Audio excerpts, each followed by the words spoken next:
जो श्रृंखला आपके सम्मुख से लेते हुए आया हूँ वह सहायक अध्यापक चित्रकला विषय से संबंधित रहने वाली है। दोस्तों, जो ये श्रृंखला है ये कई दफ़े जो पेपर हो चुके हैं, चाहे हम DSSB की बात करें या यूपी की बात करें या अन्य राज्यों की बात करें या उत्तराखंड राज्य में जितने भी ड्राइंग एंड पेंटिंग से रिलेटेड जो परीक्षाएं हुई हैं, उन प्रश्न पत्रों का संपूर्ण सार इस श्रृंखला के अंतर्गत आपको देखने को मिलेंगी। जो क्वेश्चन आए दफ़े एग्जामों में महत्वपूर्ण रूप से पूछे जाते हैं, इसलिए ये श्रृंखला बहुत ज़्यादा महत्वपूर्ण होने जा रही है। दोस्तों, आइए आज की श्रृंखला का प्रारंभ करते हैं। आज की श्रृंखला का जो पहला प्रश्न है दोस्तों, ये कई दफ़े पूछा गया ये प्रश्न, अभिज्ञान शाकुंतलम के रचयिता हैं। अभिज्ञान शाकुंतलम के जो रचयिता हैं वो कौन है, ये आपको बताना है। दोस्तों, यदि मैं बात करूं इनकी तो ये हैं आपके कालिदास द्वारा इसको रचा गया है। इनके अभिज्ञान शाकुंतलम के जो रचयिता हैं कालिदास हैं। ठीक है, अब अगले प्रश्न की तरफ बढ़ते हैं। दूसरा, बंगाल पुनरुत्थान युग के प्रवक्ता कौन थे, ये बताना है आपको। मैं आपके सामने कुछ ऑप्शन रखने जा रहा हूँ, आप बताइएगा कमेंट सेक्शन में, पहले बता दीजिएगा मेरा उत्तर देने से पहले। अमृता शेरगिल या फिर अरविंद्रनाथ टैगोर या नंदलाल बोस या जामिनी राय, इनमें से कौन बंगाल पुनरुत्थान के प्रवक्ता के रूप में जाने जाते हैं। दोस्तों, अरविंद्रनाथ टैगोर को हम बंगाल पुनरुत्थान के प्रवक्ता के रूप में जानते हैं। इन्होंने बंगाल पुनरुत्थान को बहुत आगे बढ़ाने में अपना सहयोग प्रदान करा और इन्हीं के वजह से बंगाल जो चित्रपट पर जो आगे बढ़ी, या पेंटिंग के क्षेत्र में बात करूँ या हस्तशिल्प के क्षेत्र में बढ़ा, तो इन्हीं की बदौलत से, ये अरविंद्रनाथ टैगोर जी की बदौलत से बंगाल पुनरुत्थान युग का शुरुआती दौर हुआ। ठीक है, अब बात करते हैं तीसरे नंबर की। पौराणिक रूप से प्रथम चित्रकार हैं। अब पौराणिक रूप से कह रहे हैं, अब देखिए पौराणिक जब बात आती है तो बहुत पुराने समय की बात कर रहे हैं, आदिकाल से भी, आदिकाल के प्रागैतिहासिक काल से भी आगे की बात कर रहे हैं। अब पौराणिक रूप से जो ग्रंथ कथाओं में जो बात चलती हुई आई है, हम उनकी जिक्र कर रहे हैं, वहाँ से बात करें। दोस्तों, यदि हम बात करें तो ये वर्मा जी को पौराणिक रूप से प्रथम चित्रकार माना जाता है, जिनके द्वारा भवन निर्माण इत्यादि चीज़ों का सुंदर रूप से वो चित्रांकन किया गया है। अब जो हमें जो ग्रंथ कथाओं में जो सुनी सुनाई जो बातें हैं हमारी, अगर हम उसको मद्देनजर रखते हुए देखें तो हमें वर्मा जी क्या दिखते हैं, पहले ऐसे चित्रकार दिखते हैं जो इस भूमंडल में, जिनके द्वारा विभिन्न चीज़ें को निर्मित किया गया है। ठीक है दोस्तों, यदि आप लोगों को ये वीडियो पसंद आ रही हो तो प्लीज़ इसे लाइक शेयर कमेंट अवश्य करें, और आप किस टॉपिक पे वीडियो चाहते हैं कमेंट सेक्शन में वो लिख सकते हैं, मैं आपके लिए वो वीडियो बनाऊंगा। अब आते हैं चौथे नंबर का क्वेश्चन। दोस्तों, मोनालिसा संग्रहित है। अब मोनालिसा को किस संग्रहालय में संरक्षित तौर पे रखा गया है, मतलब कि इस जो पेंटिंग है मोनालिसा की, ये कहाँ सुरक्षित है, किस संग्रहालय में रखा गया है। दोस्तों, ये पेरिस के संग्रहालय में इसको रखा गया है, जो कि अपने आप में एक अद्भुत पेंटिंग है। ये रहस्यमयी पेंटिंगों में से जानी जाती है, क्योंकि लियोनार्डो दा विंची द्वारा जब ये बनाई गई थी तो ये जो पेंटिंग है, कहते हैं ये अपनी मुस्कान के लिए बहुत विश्व प्रसिद्ध है, जो अपनी मुस्कान की वजह से, और इसमें जो दुख का भाव और अनंत की जो पीड़ा इसमें दिखती है, इसलिए ये पेंटिंग रहस्यों से भरी हुई है। ठीक है, अब बात करते हैं पांचवें नंबर का प्रश्न। लास्ट सफर के निर्माता हैं। लास्ट सफर किसके द्वारा बनाई गई है, ये आपको बताना है।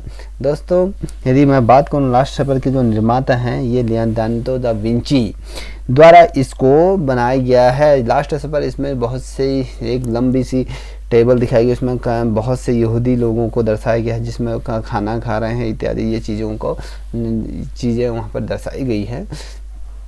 ठीक है, जो पहली मोनालिसा की जो पेंटिंग उनके द्वारा बनाई गई थी, जो विश्व विख्यात पेंटिंग थी, जो अपने रहस्यों के लिए जानी जाती थी, और उसके बाद उन्होंने ये लास्ट सफर की पेंटिंग बनाई, जो 15वीं शताब्दी में इसे बनाया गया था, और दुनिया में सबसे ज़्यादा अध्ययन किए जाने वाली पेंटिंगों में से ये एक पेंटिंग है। लोग वैज्ञानिक भी इस पेंटिंग पर अध्ययन करते हैं, जिसमें यह दर्शाया गया है कि इस पेंटिंग में, जिसमें जीसस के जो 12 शिष्य हैं उनके साथ अंतिम भोजन करते हुए इसमें यह दर्शाया गया है। ठीक है, इसलिए इसे बहुत ज़्यादा प्रसिद्ध पेंटिंगों में से एक पेंटिंग माना जाता है, क्योंकि ये अपने समय की रोमांच भरी पेंटिंगों में से एक पेंटिंग है, जिसमें ये था कि भैया जिसमें लास्ट सफ़र का जो मतलब है, क्योंकि अंतिम समय का भोजन है ये, जिसमें इस पेंटिंग में जीसस को रोमनों द्वारा जब पकड़ लिया गया था, उसके बाद स्थायी रूप में क्या किया था, उनको जब सूली में चढ़ाए जाने से पहले उनके 12 शिष्यों के साथ उन्होंने अंतिम भोजन करते हुए उनको ये दर्शाया गया था।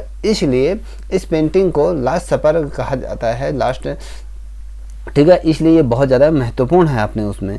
अब बात करते हैं, छठे प्रश्न की तरफ बढ़ते हैं। प्रसिद्ध टीवी प्रोग्राम आर्ट अटैक आता है, ठीक है, यानी कौन पे आता है, ठीक है। आपको बताना है दोस्तों, ये जो प्रसिद्ध जो टीवी प्रोग्राम है आर्ट अटैक, जिसमें आर्ट के संबंध में बच्चों को कई नई एक्टिविटीज़ बताई जाती हैं, अलग अलग तरीके से वेस्ट मटेरियल से कुछ ऐसी चीज़ें बनानी पड़ती है जिसमें पेंटिंग हो या अलग अलग बच्चों का एक मार्गदर्शन होता है, जहाँ पर नन्हे मुन्ने बच्चे पेंटिंग की उन कलाओं को सीखने की कोशिश करते हैं। इसमें समझाने की बहुत अच्छी तरीके से समझाया जाता है। जो ये प्रसिद्ध जो टीवी प्रोग्राम है ये डिज्नी के अंतर्गत आता है, ठीक है।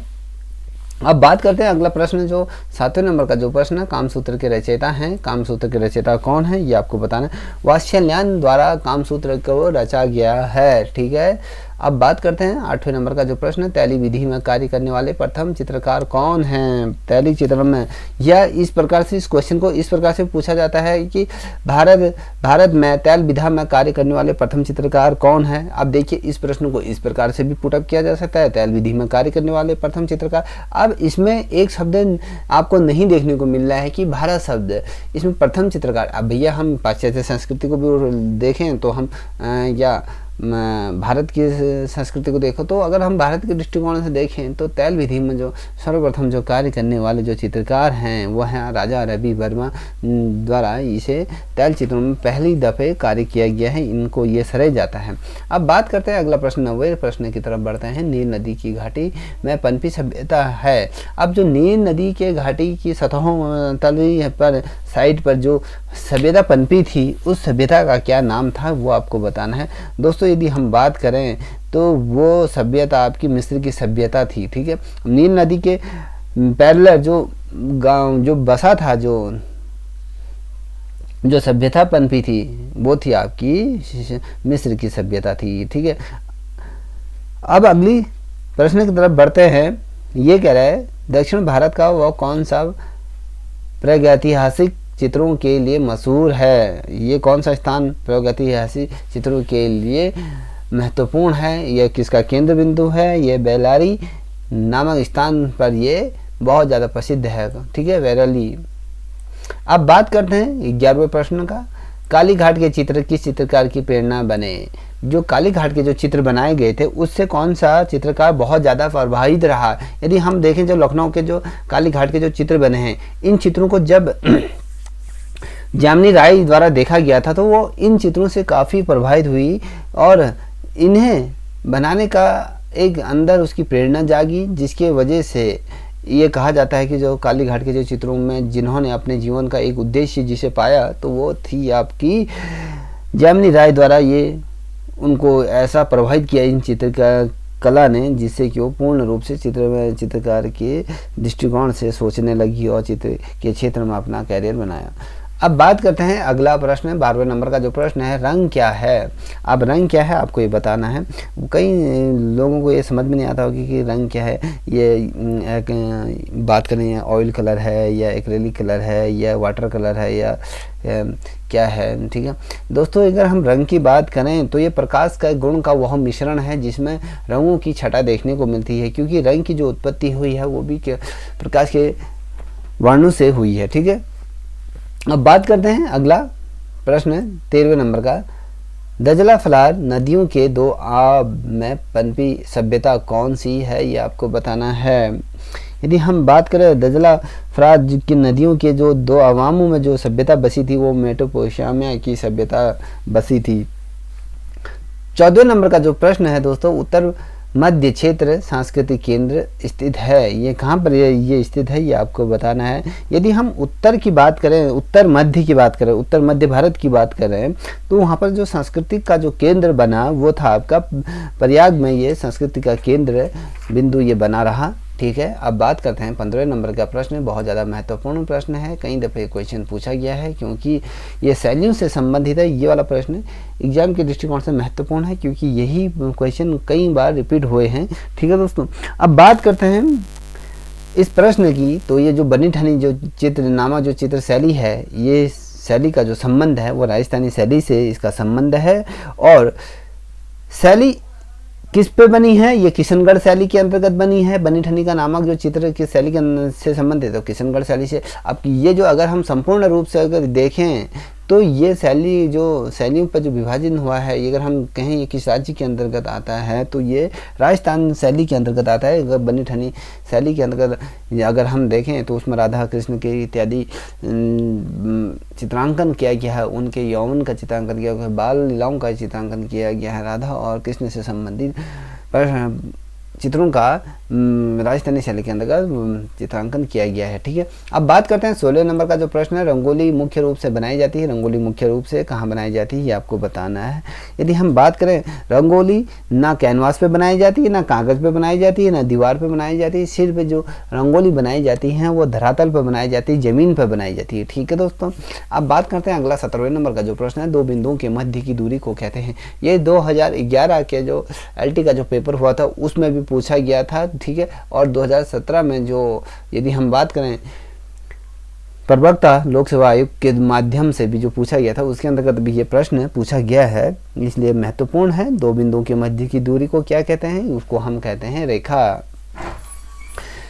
गुफाओं के बारे में बताया गया है।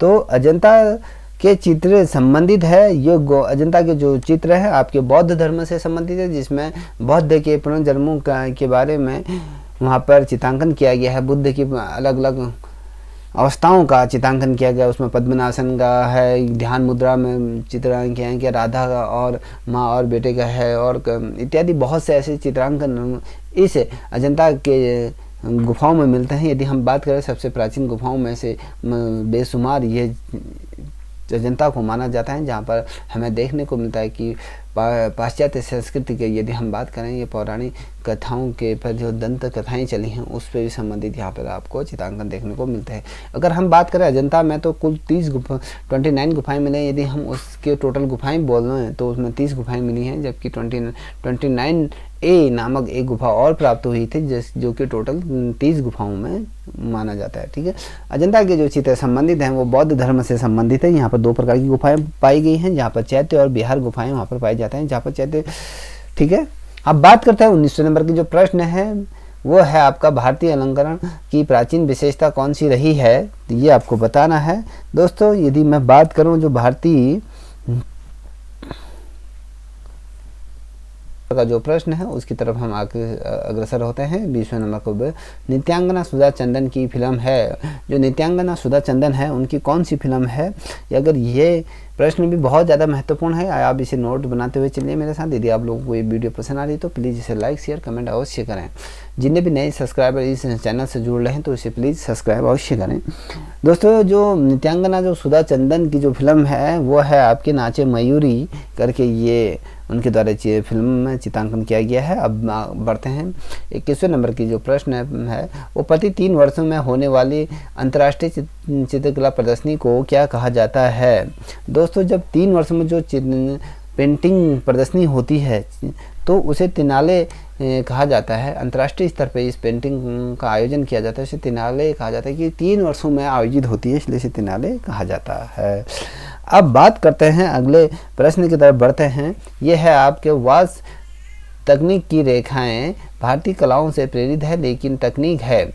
अब जो वास तकनीक के बारे में बात करें, जो भारतीय कलाओं से क्या है, भारतीय रेखाओं से प्रेरित है लेकिन ये तकनीक है क्या, इसके बारे में आपको बताना है। ये तकनीक किस देश की है, क्या है, क्योंकि वास की जो बात कर रहे हैं वो तो रेखाएं जो भारतीय हैं, मगर जो तकनीक है वो कहाँ कौन सी देश की तकनीक है। दोस्तों यदि मैं इस संबंध में आप का ध्यान आकर्षित करूं तो ये चीन और जापानी की तकनीक है। जो ट्रेडिशन इसमें जो लेखन की जो कलाएं हैं वो चीनी और जापानी तकनीक पर आधारित है। ठीक है, अब बात करते हैं अगला प्रश्न 23वें नंबर का जो प्रश्न है दोस्तों, मुगल चित्रकला शैली का स्वर्ण युग कहा जाता है। मुगल शैली का ऐसा कौन सा युग रहा है जो स्वर्ण काल की संज्ञा को प्राप्त होता है? ऐसा कौन सा शासक रहा जिसके समय में ये चित्रकला अपने पूर्ण स्वभाव पे पहुंची, अर्श से फर्श तक पहुंचने का जो सफ़र किया, जिसमें अपनी पूरी छटा को प्राप्त, अपनी पूरे यौवन को प्राप्त किया, चित्रकला ने एक उत्कृष्ट मुकाम पर ये कला जा पहुंची। ये कौन से शासन के अंतर्गत, कौन से मुगल शासक के समय में ये स्वर्ण का युग को प्राप्त हुई? यदि हम बात करें, जहांगीर ऐसा चित्र शासक था जिसके समय में चित्रकला अपने पूर्ण उत्कृष्ट काल पे पहुंची, जहां पर आपको पशु पक्षियों का चित्रांकन देखने को, प्रकृति से संबंधित चित्रांकन मिलेगा, गरीबी से संबंधित चित्रांकन किया गया, शिकार के दृश्यों का चित्रांकन, दरबारी चित्रांकन हुआ है। और यहाँ पर जो सभी चित्रांकन भी बहुत ज़्यादा मात्रा में हुआ। जो जहांगीर था वो कला प्रेमी था, क्योंकि इसके समय में चित्रकला को उत्कृष्ट तौर पर विकसित होने का मौका मिला, जहाँ पर इसने, यदि बात करूँ आपने यहाँ पे हिंदू जो धर्म कथाएं हैं उनसे संबंधित ग्रंथों का भी चित्रांकन किया गया है। जो यहाँ पर जो सैनिक थे उनका भी चित्रांकन किया गया, यहाँ पर गरीबों का भी चित्रांकन किया गया, और जो ऋषि मुनि होते थे उनका भी यहाँ पर बखूबी तरीके से चित्रांकन है। यदि हम बात करें जहांगीर की, तो जहांगीर एक कला प्रेमी था जो पशु पक्षियों पर ज़्यादा और प्रकृति प्रेमी ये था, इसलिए इसके समय में जो चित्रकला को स्वर्ण युग की संज्ञा दी गई है। अब बात करते हैं अगला प्रश्न 24वें नंबर का जो प्रश्न है, हबीब तनवीर एक है, ये क्या कौन है इसके बारे में बताना है आपको। यदि मैं आपके सम्मुख से कुछ ऑप्शन रखूं, या संगीतकार है, या नाटककार है, या चित्रकार है, या राजनीतिज्ञ है, ये हबीब तनवीर कौन है दोस्तों? ये एक नाटककार रहे हैं। ठीक है, अब बात करते हैं 25वें नंबर का प्रश्न, ईसाई धर्म की पुस्तक बाइबिल मूल रूप से किस भाषा में लिखी गई है? जो ईसाई धर्मों की जो पुस्तक है, जो उनका धर्म ग्रंथ कहा जाता है, जिसे बाइबल कहा जाता है, ये किस भाषा में लिखी गई है ये आपको बताना है।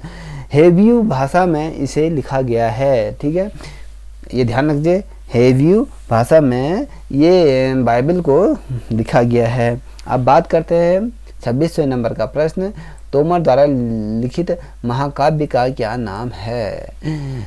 होमर द्वारा लिखित महाकाव्य का क्या नाम है आइए आपको बताना है। इलियाड, इसके द्वारा जो होमर द्वारा जो लिखा हुआ जो महाकाव्य है इलियाड, ये लिखा गया है।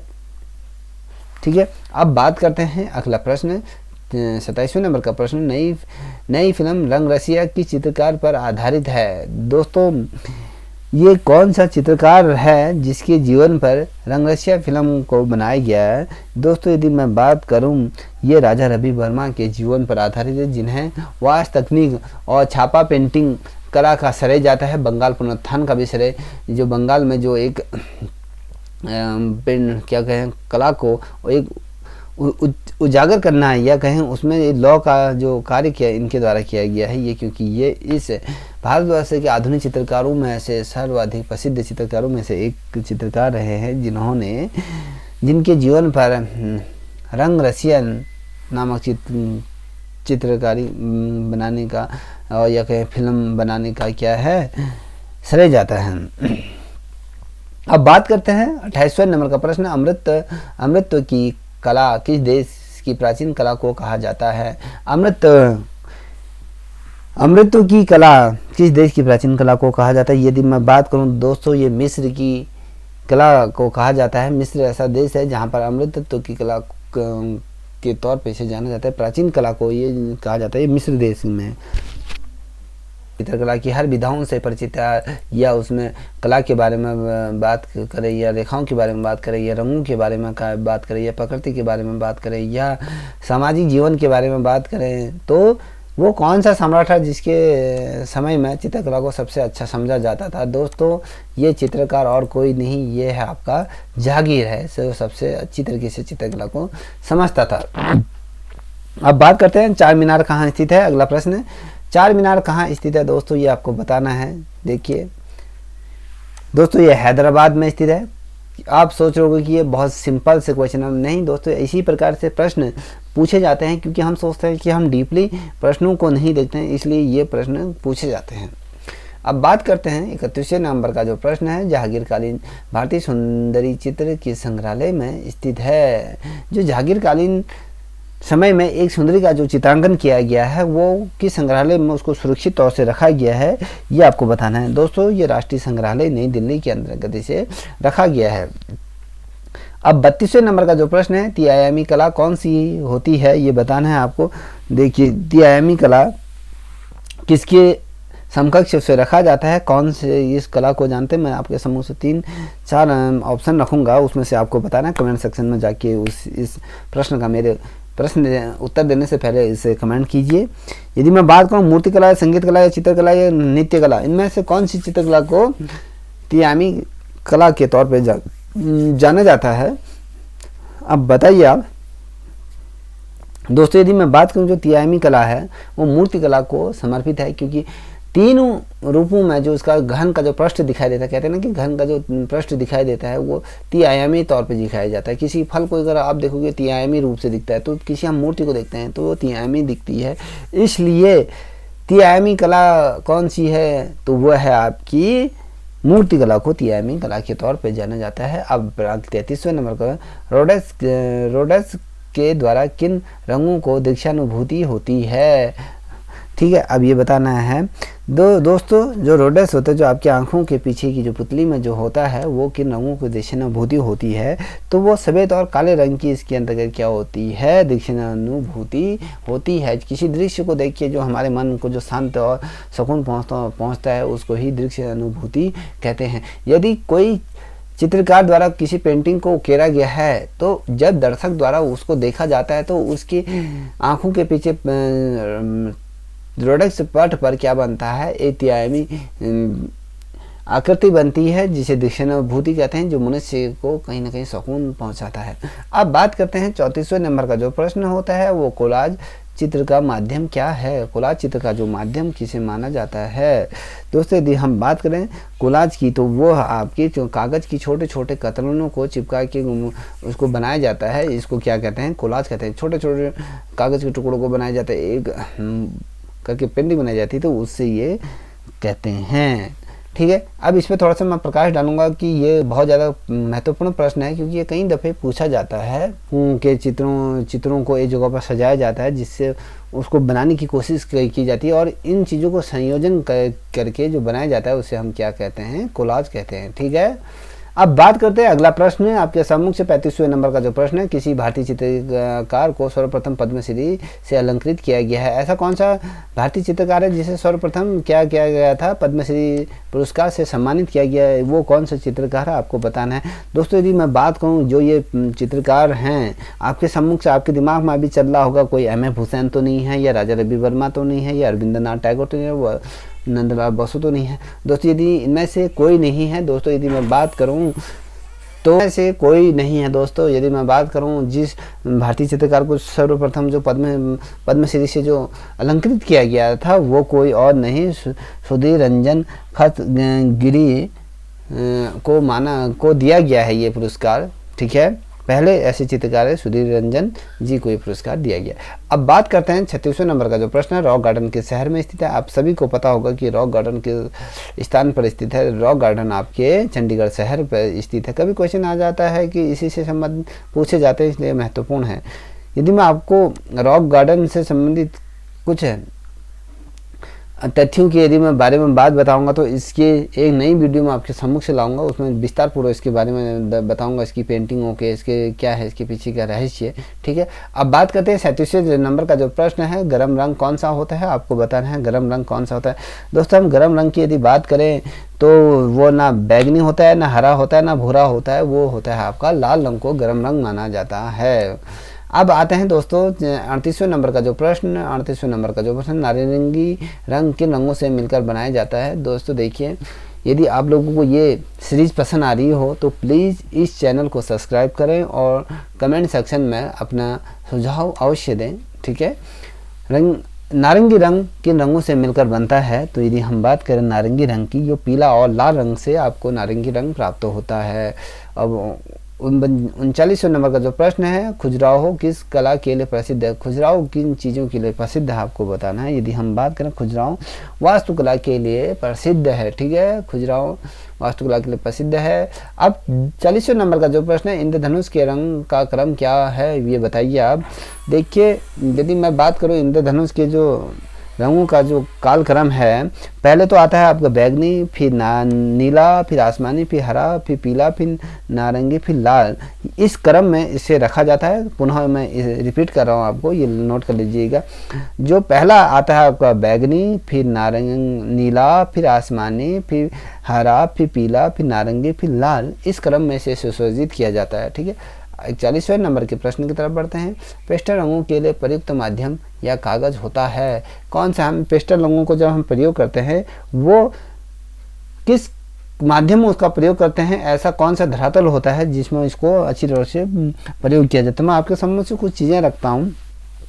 इसके अंतर्गत क्या हम चिकने कागज़ का प्रयोग करते हैं, या मोटे कागज़, जो मोटा हस्त निर्मित जो कागज़ होता है उसका प्रयोग करते हैं, या स्ट्रक्चर कागज़ का प्रयोग करते हैं, या खुदरा कागज़ का यूज करते हैं? ये आपको बताना है दोस्तों, बताइए आप कमेंट सेक्शन में। अब यदि मैं इस प्रश्न का उत्तर आपके सम्मुख से रखूं दोस्तों, जो पेस्टल रंगों का जो प्रयोग होता है, जो सबसे अच्छा माध्यम होता है इसका, जिसमें इसको किया जाता है, वो खुदरा पृष्ठ पेपर या खुदरा पेपर पे क्या किया जाता है, इसको किया जाता है। क्योंकि इस पेपर की जो खुदरा सतह होती है, इसकी डेंसिटी पावर इतनी पावरफुल होती है कि ये कलर को अपने अंदर एब्जॉर्ब कर लेता है और ये कलर को फैलने नहीं देता है। और इसकी जो डेंसिटी पावर है बहुत ज़्यादा अन्य पेपरों के मुकाबले जो खुदरा कागज होता है उसकी और होती है, ठीक है। अब बात करते हैं 42वें नंबर का जो प्रश्न है, मोटी और नाटी मानव आकृति किस शैली के अंतर्गत बनी है, या किस शैली में बनी है, ये बात कहते हैं दोस्तों। यदि नाटी और मोटी और नाटी आकृति की, मानव आकृति की यदि हम बात करें, तो ये आपके मेवाड़ शैली के अंतर्गत देखने को मिलेगी, जिसमें मानव आकृतियों को सुसज्जित रूप से बनाया गया। कहीं पर कोई मोटी, कहीं पर नाटी, बड़ी, ऊंची, ऐसी करके उसको बनाया गया है, ठीक है। अब बात करते हैं एलोरा की। एलोरा की प्रसिद्धि का कारण क्या है, एलोरा क्यों प्रसिद्ध है, ये बताना है आपको। देखिए, एलोरा की यदि मैं बात करूँ तो यहाँ पर कैलाश मंदिर है, कैलाश मंदिर के लिए ये प्रसिद्ध है, ठीक है। अब अगला प्रश्न 44वें नंबर का जो प्रश्न है, विश्व का सबसे बड़ा स्तूप कहाँ स्थित है? इससे पूर्व की वीडियो में भी मैंने आपको ये इस बारे में बताया है दोस्तों। जो स्तूप है ये आपके जावा में ये स्थित है, ठीक है। अब राजा रवि वर्मा का जन्म किस राज्य के अंतर्गत? तो आप सभी को पता होगा कि इनका जन्म केरल राज्य के अंतर्गत हुआ। किलुमिनूर नाम स्थान पर इनका जन्म हुआ था, ठीक है। 1938 में उनका जन्म हुआ था। अब बात करते हैं टेराकोटा के लिए कौन सी जगह प्रसिद्ध है? टेराकोटा के लिए कौन सी जगह प्रसिद्ध है, आपको ये बताना है दोस्तों। यदि हम बात करें टेराकोटा के लिए जो स्थान जो प्रसिद्ध है, वो बख्तर नामक स्थान पर टेराकोटा जगह प्रसिद्ध है, ठीक है। अब बात करते हैं 47वें नंबर का प्रश्न। 47वें नंबर का जो प्रश्न है, वस्त्रों में डिजाइन में सर्वाधिक लोकप्रिय फूल है या पुष्प है? देखिए, जो वस्त्रों में का जब डिजाइन करते हैं उसमें जो सर्वाधिक आपको जो पुष्प देखने को मिलेगा, जो फूल पत्ती है, जो फूल ज़्यादा देखने को मिलता है, कुमुदिनी का फूल सर्वाधिक कपड़ों पर बनाया जाता है, क्योंकि लोग इसे ज़्यादा पसंद करते हैं इस पुष्प को, इसलिए सर्वाधिक वस्त्रों के डिजाइनों में सर्वाधिक लोकप्रिय फूलों की श्रेणी में आता है, ठीक है। अब बात करते हैं 48वें नंबर का जो प्रश्न है, महात्मा बुद्ध के पूर्व जन्मों की कल्पनाएं और कथाएं किससे संबंधित है, ये आपको बताना है। बुद्धों का जन्म स्थान था। आधुनिक कला, जो आधुनिक चित्रकला का जो पूर्ण रूप से समावेश हमें देखने को मिलता है, वो किस जगह पर इन वादों का जन्म हुआ था, ये आपको बताना है, ठीक है। इसलिए ये महत्वपूर्ण प्रश्न है। मैं आपके सम्मुख से कुछ नाम लेता हूँ। ये वादों का जो आधुनिक काल के जो वादों का जो जन्म स्थान कहाँ पर है, ये आपको बताना है। ये स्पेन के अंतर्गत आता है, या पेरिस के अंतर्गत आता है, या हॉलैंड के अंतर्गत आता है, या फ्रांस के अंतर्गत आता है, ये आपको बताना है दोस्तों यदि मैं बात कहूँ इस श्रृंखला का जो अंतिम प्रश्न है बहुत ज़्यादा महत्वपूर्ण है। ये आधुनिक कला के जो वादों का जो जन्म स्थान था वो आपका फ्रांस को माना जाता है। फ्रांस में ये वादों का जन्म हुआ था। ठीक है दोस्तों यदि आप लोगों को ये वीडियो पसंद आए तो प्लीज़ इसे लाइक शेयर कमेंट अवश्य करें। आज तक के लिए ही इतना ही। जय हिंद जय भारत।